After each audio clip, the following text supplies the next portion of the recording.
Ahojte,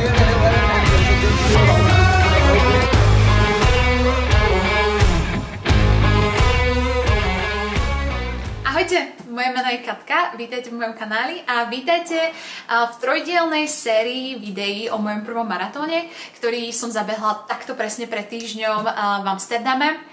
A v tomto videu, alebo v tejto sérii videí by som vám rada priblížila také alebo teda tie najdôležitejšie faktory, ktoré vlastne ovplyvnili samotný beh. Takže toto prvé video bude zamerané na to, akú som mala stratégiu, čo sa týka času, čo sa týka môjho tempa.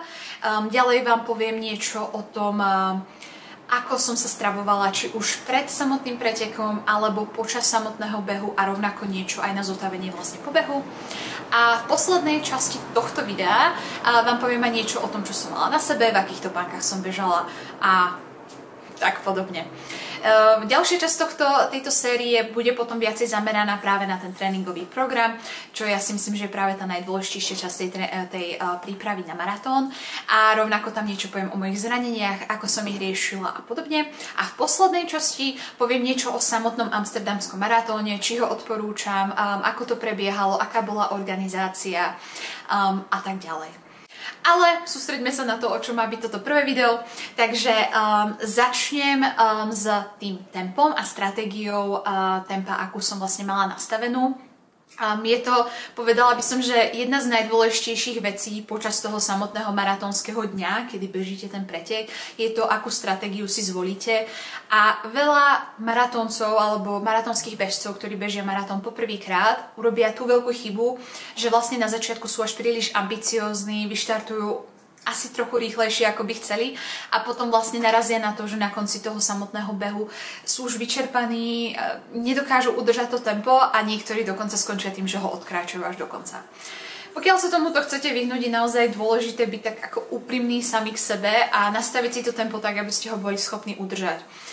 Veľa ľudí sa možno opýta, ako si takéto tempo nastaviť, ako môžem ja ako totálny amatér vedieť, ako si toto tempo nastaviť. Ja osobne som vlastne vychádzala z toho, ako som aj trénovala. Ja som počas svojich tréningov používala hrudný pás od značky vlastne Polar. Je to taký ako industry standard, by sme mohli povedať. To znamená, že je to jedna z najpresnejších metód, ako monitorovať vlastne váš srdcový tep. Pričom monitorovanie srdcového tepu je neskutočne dobrý indikátor toho, akú záťaž momentálne vaše telo pociťuje, ale rovnako vám to dokáže aj povedať, či budete schopní udržať toto tempo do konca. Väčšinou sa to robí, alebo teda maratón ako taký by sa mal bežať niekde v okolí vlastne vašeho laktátového bodu, by som povedala. Čiže to je moment, do ktorého vaše telo je ešte schopné odbúravať ten laktát. Laktát je vlastne kyselina mliečna, ktorá sa vám hromadí vo vašich svaloch, keď robíte nejakú aktivitu. A je to vlastne to, prečo vás bolia svaly, keď, ja neviem, bežíte strašne rýchlo a začnete cítiť, ako vás to všade páli a až miestami pichá. Tak to je vlastne tá kyselina mliečna, ktorá sa rýchlejšie produkuje, ako sa stihne odbúrať. A vy, keď bežíte ten maratón, tak sa vlastne snažíte byť niekde v okolí tohto laktátového bodu, aby vlastne ste to dokázali vydržať až do konca. To znamená, že aby ste dokázali ten laktát dostatočne rýchlo odburávať a nestalo sa to tak bolestivé, že by ste neboli schopní to odbežať do konca. Na meranie tohto bodu sa väčšinou používa laktátový test, ktorý vlastne robíte na bežiacom páse. O tom možno urobím nejakú samostatnú epizódu, lebo to by bolo na dlhšie, ale sú aj metódy, ako si to zistiť, alebo ako si to estimovať, aproximovať nejako aj v takých ako domácich podmienkach. Ja som takúto jednu metódu vyskúšala, počas ktorej mi vlastne vyšlo, že ten môj ako bod by mal byť niekde okolo 168 úderov za minútu. A na základe toho som si vypočítala aj ostatné zóny a vlastne snažila som sa aj samotný maratón začať okolo tých 168 úderov za sekundu. Pričom počas toho tréningu som zistila, aké približne aj tempo to predstavuje a na základe toho som si dávala aj výzvy na samotný cieľ. Pretože keď som sa na začiatku na maratón hlásila, bolo to vlastne tesne potom, ako som absolvovala svoj prvý polmaratón a dala som si výzvu, že by som to chcela stihnúť po 4 hodiny. Je to konzervatívny cieľ a podľa môjho názoru človek, ktorý aspoň trošku trénuje na ten maratón a nenechá to úplne iba na náhodu, tak má veľkú šancu, že vlastne tento cieľ pokorí. Takže naozaj som bola relatívne konzervatívna.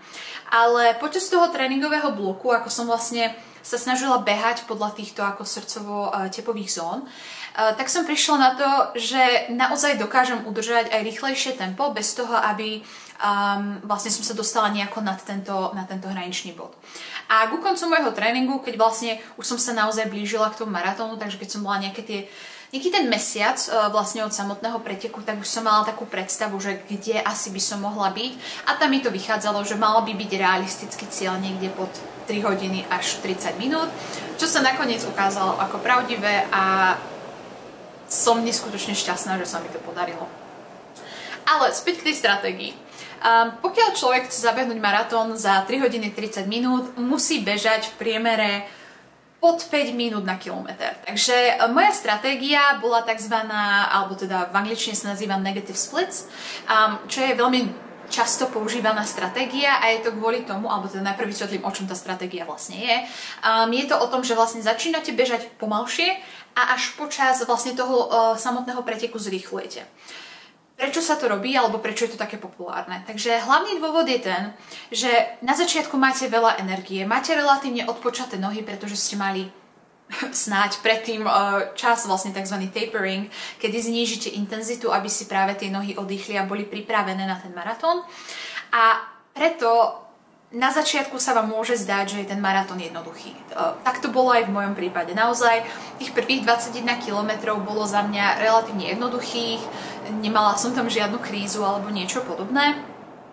A vlastne potom v tej druhej polke toho maratónu, tam je, kde to naozaj začína byť náročné. A pokiaľ vy na začiatku vlastne začnete tak konzervatívnejšie, tak máte neskôr v tom behu ešte energiu, z akej čerpať. Takže môj cieľ bol začať niekde okolo 5 minút na kilometr a vlastne skončiť niekde na 4,50. To bol skvelý plán, ale vzhľadom k tomu, že som bežala túto vzdialenosť prvýkrát, tak samozrejme tých skúseností som nemala až tak veľa a na začiatku som to trošku prestrelila, ale nie oveľa. Takže začala som niekde na 4 minútach 52 sekundách.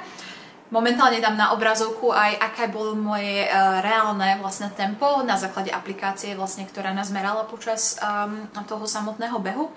Z ktorej jasne vidno, že ja som ako mala to tempo jemne spomalujúce sa vlastne počas celého maratónu, ale stále myslím si, že na človeka, ktorý to bežal prvýkrát, to bolo relatívne vyrovnané, pretože vlastne do konca toho maratónu som spomalila na 4,56.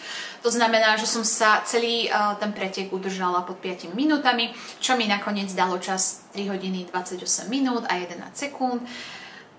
A z tohto tempa som samozrejme veľmi nadšená, ale je to rozhodne lekcia, ktorú si zapamätám vlastne do ďalšieho maratónu a to, aby som sa viacej sústredila práve na tú stratégiu a aby som na začiatku naozaj bola možno o niečo konzervatívnejšia, aj keď viem, že je to teraz jednoduché a že mám naviac. Možno mi to vlastne umožní potom v tej druhej polke zrýchliť oveľa viacej, ako by som chcela. Takže takúto som mala tú stratégiu toho tempa. Čo sa týka toho, ako som sa cítila počas toho behu. Pre kontext budem o tom rozprávať viacej vlastne v ďalšom videi tejto série, kde budem rozprávať o tréningu. Tak asi je dôležité povedať, že môj najdlhší beh do momentu, kedy som vlastne zabehla ten maratón, bolo 32 kilometrov. Takže vlastne v podstate som mala nejakú takú mentálnu predstavu a vizualizáciu toho, ako sa budem cítiť, aké je to bežať tak ďaleko, ale vlastne tých posledných 10 kilometrov bolo pre mňa taká veľká neznáma a zároveň je známe, že to sú tie najťažšie kilometre toho samotného behu. Takže asi potvrdzujem to, že tých, ako som spomínala, 21 km bolo relatívne easy. Naozaj človek má pocit, že má dostatok energie. S výnimkou toho počasia, ktoré bolo naozaj premenlivé, chvíľku pršalo, chvíľku padali krupy, takže tamto miestami bolo asi o to nepríjemnejšie, ale tá skutočná alebo to skutočné premáhanie sa a ten challenge vlastne začína až po tom 21.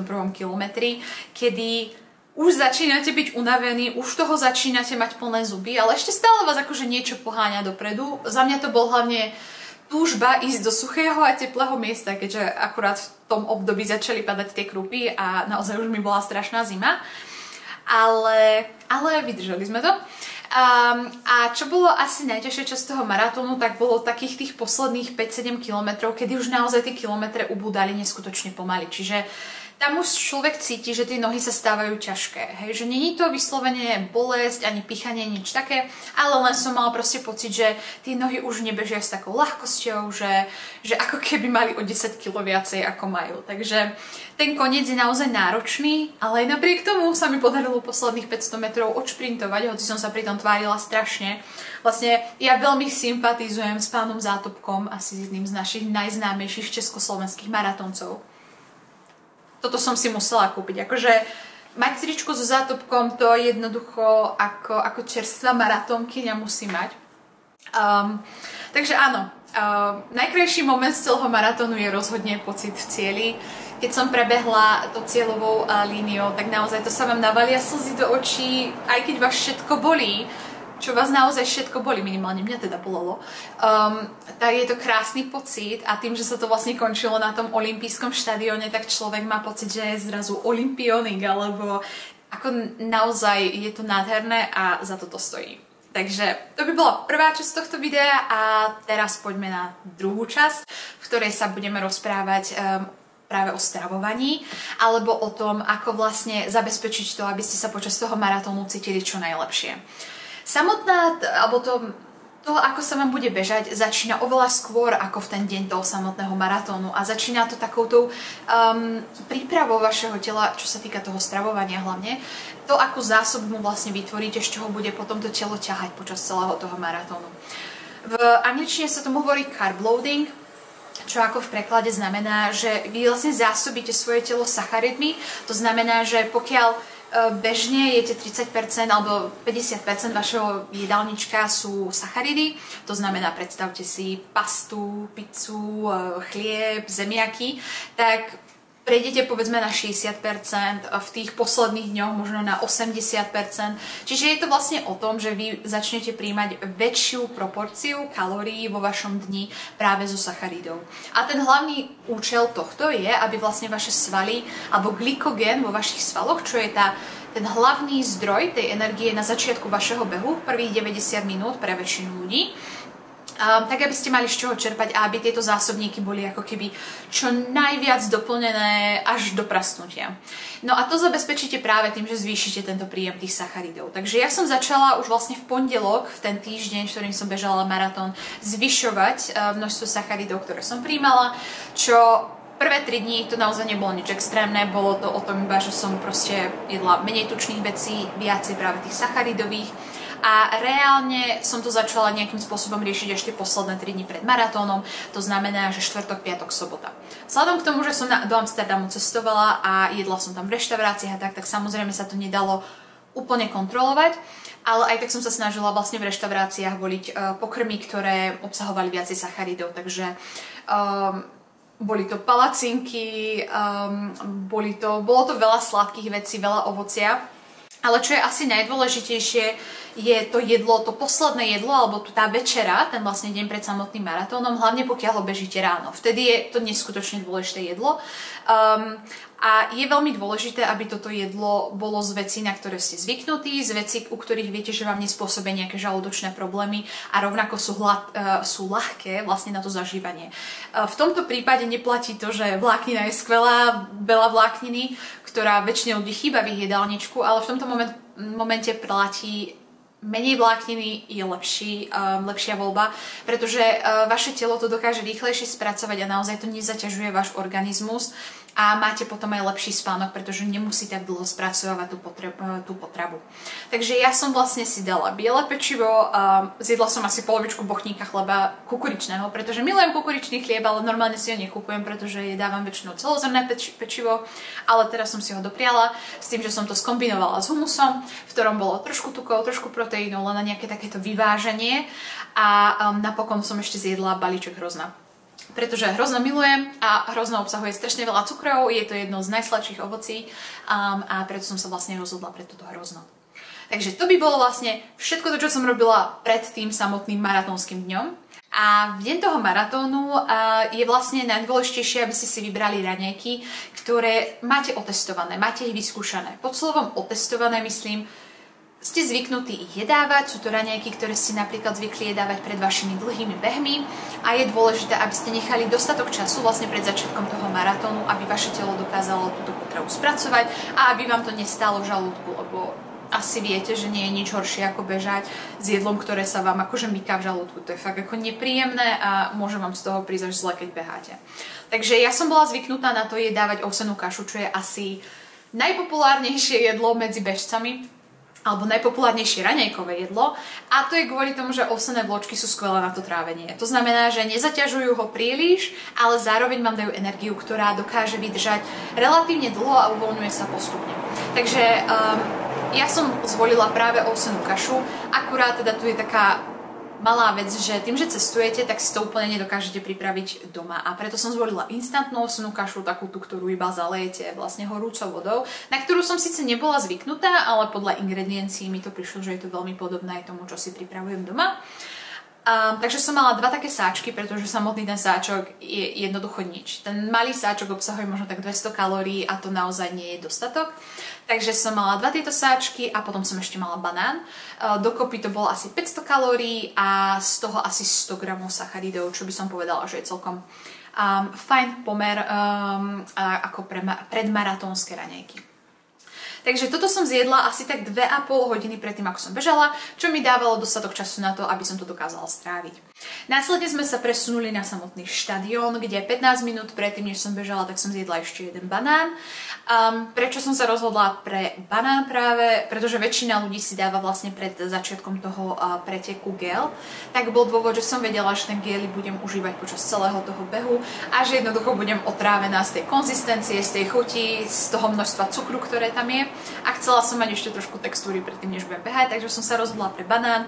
Tento banán pred začiatkom, akože nemyslím si, že to je nevyhnutné a esenciálne, ale aj tak. Už ubehli 2,5 hodiny, odkedy si naposledy jedli, takže je dobré vlastne ten glykogén v svaloch ešte trošičku doťuknúť, nech je úplne ready, hlavne na počiatočné štádium vlastne toho preteku, dokým si vydáte ten prvý gel. Ak hovoríme o geloch, ak ste nikdy gely nemali, tak vlastne sú to takéto malé taštičky, alebo ako by som to nazvala, s takým divným, slizkým gelom. Je to niečo ako konzistencia medu, by som povedala. Tieto konkrétne sú z Decathlonu. Sú relatívne lacné, čo je super, pretože či už počas tréningu alebo počas toho maratónu ich zjete relatívne veľa.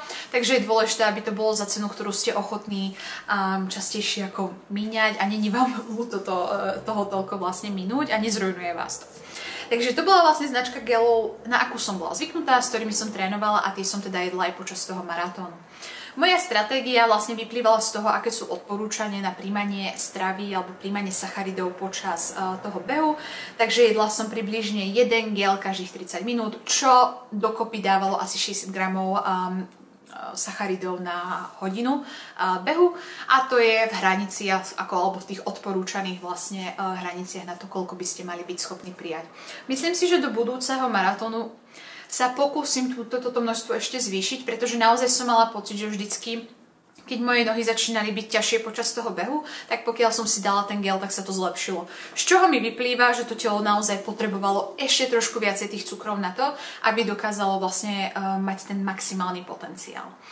Takže to bolo také moje stravovanie počas toho behu a následne po behu, tam väčšinou, keď dobehnete do toho cieľa, tak naozaj nemáte na nič chuť. Takže prvé, na čo som mala chuť, bola samozrejme voda, pretože hoci som bežala, čo je asi dôležité ešte povedať, s fľaškou, ktorá bola to politrová vlastne fľaška tiež z Decathlonu, tak to vyzerá, tak je to vlastne fľaška, ktorá postupne zmenšuje objem, ako z nej pijete, takže je to fakt super, že postupne vám odbúda takéto niečo ťažké, čo držíte v ruke.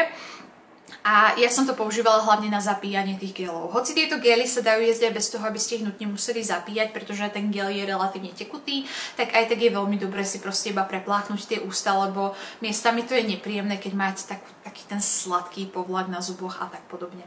Takže bežala som ešte aj s fľaškou a párkrát počas behu som sa napila vlastne aj na osviežovacích staniciach, ale toto je naozaj niečo ťažšie, pretože máte tam poháriky a ja som sa nimi vždycky iba obliala, takže nakoniec v mojich ústach skončil tak dlh. Takže ak na to nie ste zvyknutí, tak naozaj veľmi odporúčam zobrať si aspoň tú politrovú fľašku, pretože myslím si, že vám to dá dostatok, alebo teda minimálne takéto minimálne množstvo vody na to, aby ste dokázali ten maratón v zdraví a dostatočne hydratovaný prežiť.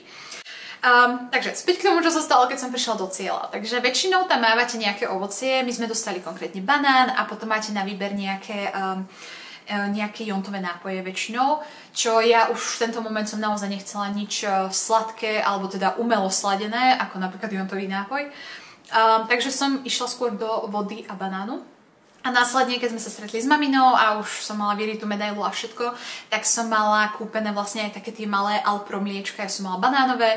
A prečo práve toto? Je to kvôli tomu, že po behu potrebujete to telo čo najrýchlejšie naštartovať v tom zotavení.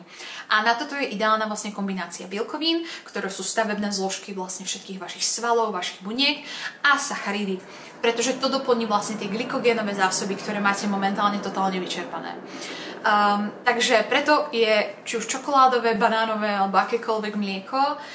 Pokiaľ sa bavíme o alternatívach, tak by som naozaj ostala pri sojovom mlieku, pretože sojové mlieko má najväčšie množstvo bielkovín s výnimkou možno hrachového mlieka, ale to není v našich končinách ešte tak dostupné a nie je to ani tak populárne a za mňa nie je tak chutné ako sojové mlieko.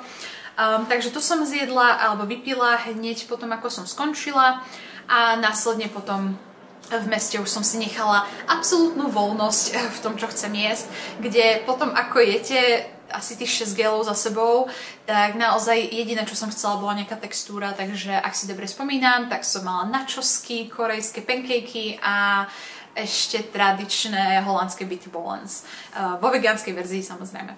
Takže to bolo nejako stravovanie počas toho môjho dňa a presuneme sa k poslednej časti toho videa a to je vlastne oblečenie, topánky, gadgets, proste všetko, čo som mala na sebe počas toho behu. Opäť, takisto ako pri strave platí, keď idete prvýkrát na maratón alebo keď idete na maratón všeobecne, mali by ste nosiť veci, na ktoré ste zvyknutí a netestovať nič nové. Ja som sa do veľkej miery držala tohto odporúčania s výnimkou jednej veci a to môjho trička. Pretože keď som prišla do Amsterdamu, chcela som ísť strašne do butiku značky Lululemon, ktorú mám veľmi rada túto značku, ale bohužiaľ v Prahe ju nemáme. A tam som našla veľmi príjemne vyzerajúce tričko vlastne s dlhým rukávom, ktoré mi prišlo ako ideálny doplnok vlastne k mojim kráťasom. Pretože keď beháte, tak sa väčšinou dosť zahrejete, takže je dôležité, aby ste mali oblečenie, ktoré vás nebude prehrievať, ale zároveň vás udrží dostatočne v teple. A myslím si, že toto tričko bolo skvelou voľbou, pretože na jednej strane mi poskytlo dostatok ako takej toho zákrytu alebo toho zakrytia na to, aby mi nebola úplná zima. To znamená, že keď sme dorazili na ten štadión, dala som si dole bundu, tak stále mi nebola zima. Na druhej strane bolo vyrobené vlastne z látky, ktorá naozaj skvele odvádzala vodu. To znamená, že aj keď som zmokla, alebo padali tie krupy, alebo som sa potila, tak naozaj som nemala dlho pocit toho, že by som bola mokrá. Čiže ako náhle prestalo pršať, tak naozaj do pár minút som mala pocit, že som relatívne suchá, čo bolo naozaj skvelé. Takže naozaj ich trička môžem jedine doporučiť. Čo sa týka spodku, tak chcela som si kúpiť legíny od tejto značky, tiež bohužiaľ boli vypredané. Pre tento prípad som mala so sebou vlastne zobrané kraťasy, bežala som v kraťasoch od Nike. Vo všeobecnosti mám veľmi rada bežecké oblečenie od značky Nike a to je z dôvodu, že majú veľa vreciek a počas toho behu, hlavne na tie gély, pokiaľ nemáte radi bežať s pásmi alebo s nejakými vlastne takými tými batôžkami alebo hydrapakmi, tak sú naozaj kraťasy alebo legíny s vreckami veľmi skvelé. A tieto kraťasy majú na boku jedno vrecko, na zadku majú jedno vrecko, ešte majú skryté vrecko, to znamená, že sú naozaj perfektné. Ďalej, čo som mala z takých ako viacej doplnkových vecí, tak som mala čelenku, pretože ja rada behávam so slúchadkami. Keď behávam počas tréningov, tak väčšinou počúvam podcasty. Ďakujem slovenským voľbám, že mi dávali dostatok materiálu na moje dlhé behy. A v tomto prípade som bežala napríklad s playlistom, takže rada bežím aj na hudbu.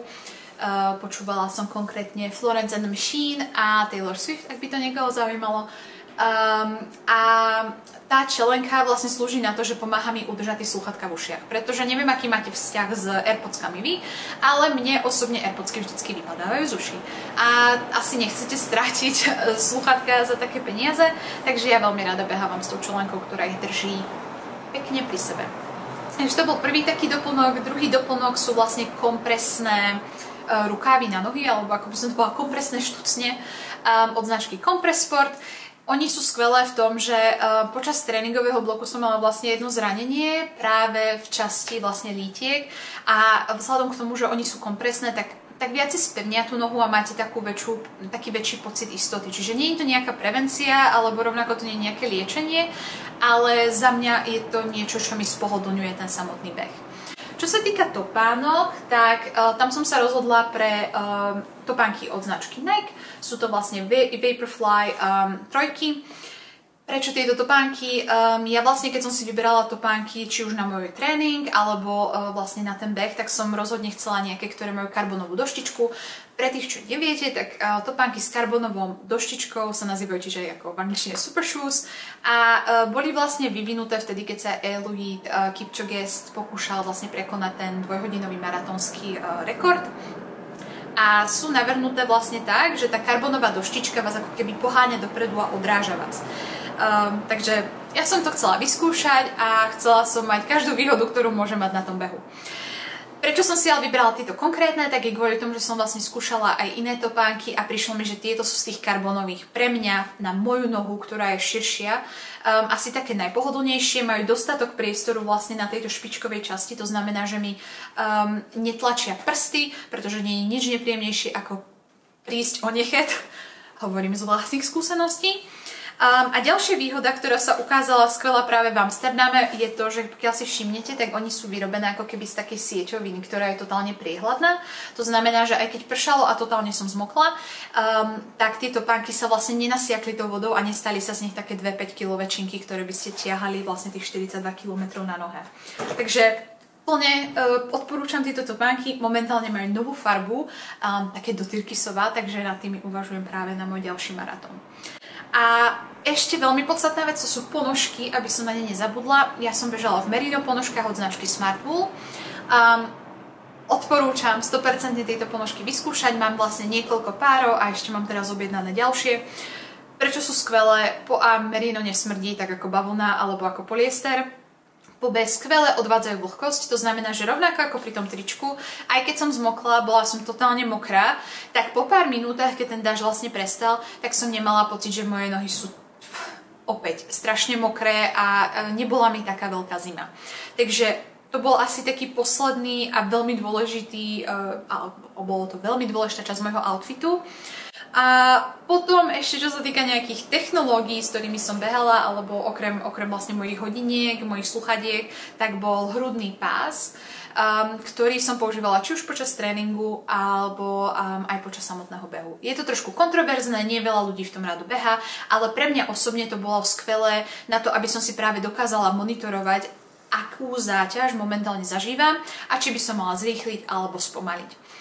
Takže bolo toho veľa, ale toto je asi všetko, čo som chcela s vami nazdieľať v tomto videu a to vlastne ukončuje a robí záver tejto prvej časti v tejto trojdielnej sérii o vlastne mojom prvom maratóne. Takže ďakujem vám za zhliadnutie. Ak máte nejaké otázky, tak určite ich píšte dole do komentárov, ja na ne rada odpoviem. Ak máte nejaké doporučenia, tak tiež s nimi do komentárov rada si ich prečítam. Ak sa vám toto video páčilo a ak vám bolo aspoň trošku nápomocné v niečom a aspoň trošku vás motivovalo k tomu, že zabehnúť maratón, hoci ste totálni amatéri, nie je nemožné, tak budem rada, keď mi dáte like a budem sa na vás tešiť v ďalšom videu. Ahojte!